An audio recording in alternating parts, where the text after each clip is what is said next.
Как правильно выбрать соковыжималку, если вы даже не понимаете, какого она поколения? Шнеки, мультишнеки, решетки, сетки, что это вообще такое и как во всем этом разобраться нормальному человеку? Буквально за несколько минут я научу вас различать эти самые поколения и не ошибаться с выбором.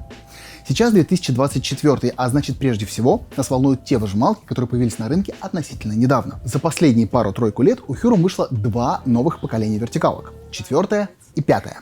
Прежде всего я говорю про Hurom H200 и Hurom H400, которые очень часто пытаются сравнить, стравить. Короче, именно между этими аппаратами люди пытаются провести параллели и выяснить, кто же круче. Но давайте по чесноку. Крутость аппарата штука довольно субъективная. Конечно, есть некие объективные факторы, например, гарантия или в принципе тип устройства, но вот форма, цвет, не знаю, громкость, размеры — это абсолютно субъективная вещь. И то, что зайдет домохозяйке, совершенно не обязательно должно понравиться менеджеру среднего звена. H200 и H400 действительно могут показаться довольно схожими аппаратами. Но это если вы вообще не в теме, во всяком случае пока, и берете себе первую соковыжималку. Я прекрасно понимаю, что в этом случае для вас главное это то, что она вроде как шнековая и, кажется, даже работает. Но на самом деле все гораздо глубже. H200 появилась почти на 3 года раньше. Это так называемое 4-е поколение вертикала, которое Hurom вывели на рынок за последние 15 лет. H200 модель 21 года, H400 конца 23-го. И это поколение номер 5. Важно то, что оба этих поколения производятся в настоящий момент. Если третье или тем более первое поколение вы корейцев не заставите делать даже угрозами, то 4 и 5 это как раз самая актуалочка. Причем и на данный момент, и на ближайшие несколько лет. Отличие H200 от H100 заметить несложно, причем даже далекому от темы человеку. Загрузочный отсек для предварительного измельчения, как ни крути, выделяется довольно существенно. Понятно, что были и другие отличия, типа клапана выхода жмыха, других контейнеров, формы аппаратов. Все это претерпело определенные изменения по сравнению с H100 2019 года. Но главная разница — это, конечно, загрузочный отсек. Сама же система, и это очень важно, осталась без изменений. Две решетки, они же фильтрующий элемент, который корейцы продолжили использовать вместо сеток. То есть глобальная разница между H100 и H200 — это загрузочный отсек. Но если посмотреть на H200 и H400, то несложно заметить, что отсек предварительного измельчения есть и там, и там. Что это означает для вас? Во-первых, вам как пользователям проще работать с продуктами в любом из этих аппаратов. А во-вторых, H400 явно обладает какой-то существенной особенностью, которая позволила говорить о ней как о новом поколении. В данном случае это усовершенствованная система отжима, при которой шнек одновременно является и решеткой. Как бы безумно это ни звучало, но это действительно так. Смотрите. H200 — это отжимная корзина, в которую вставляются две решетки, затем шнек и сверху загрузочный отсек.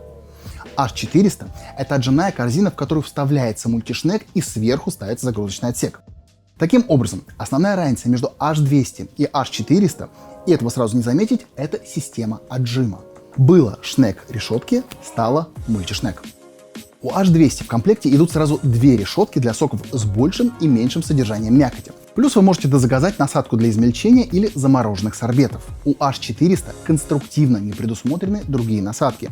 Только один мультишнек, который по консистенции получаемых соков можно сравнить с черной решеткой H200. Количество получаемого сока вполне сопоставимо с насадкой для соков без мякоти в H200, но по вариативности H200 превосходит 400-ю модель. В H200 вы можете делать соки с мякотью или же с большим содержанием мякоти. В H400 нет. Что же касается сорбетов, то здесь не все так однозначно. В H200 предусмотрена специальная насадка для замороженных сорбетов. Она вставляется вместо решеток, и это вроде как преимущество. В H400, как я уже сказал ранее, такой возможности нет конструктивно. Но лайфхак подсказали сами корейцы. Они просто пропускают подтаявшую заморозку через мультишнек, и мороженое выходит через клапан выхода жмыха.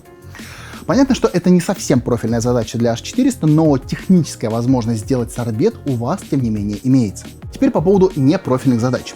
Что кроме сока? Я знаю, что многие из вас любят или хотят делать растительное молочко. Сугубо мое личное мнение, решетчатые вертикалки — это не самое лучшее решение для растительного молочка. Та же H320 с сеткой сделает молочко покруче. Во всяком случае, оно будет более насыщенное, и вы это почувствуете. Но, опять-таки, техническая возможность сделать такое молочко есть и у этих соковыжималок, и разницу между конкретно этими аппаратами вы, скорее всего, не заметите. И здесь результаты будут плюс-минус одинаковыми. У обеих соковыжималок 10 лет гарантии на двигатель и электронные компоненты и по году на комплектующие. Материалы в целом схожи, единственное, что у 200 модели корзина из тритана, а у 400 уже из ультан. Плюс некоторые узлы новой модели корейцы отливают из прочного материала со сложно произносимым названием полиацеталь. Двигатель у ранней модели был на 200 Вт, а вот у 400 стоит уже новый, немного измененный на 150. Увеличились и обороты шнека. Если мы привыкли к тому, что уже лет 10 Hyorum выпускают соковыжималки, у которых все шнеки крутятся на 43-47 оборотах в минуту, то в H400 это уже 90 оборотов.